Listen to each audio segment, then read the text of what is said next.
क्या तुम ये देखने के लिए आए हो कि कौन सी मछली हमारे जाल में फंसी है?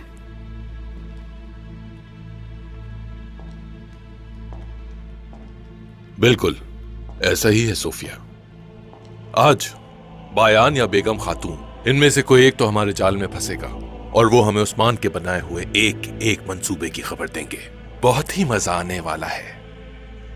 चाहे वो हमारी मदद ही क्यों ना करे, लेकिन उनका अंजाम वही होगा जो उस्मान का होगा लुकास।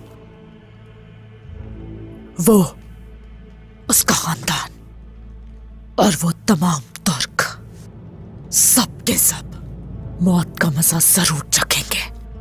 बिल्कुल, सब के सब मरेंगे।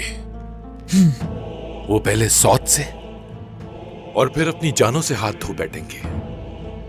ऐसा ही है।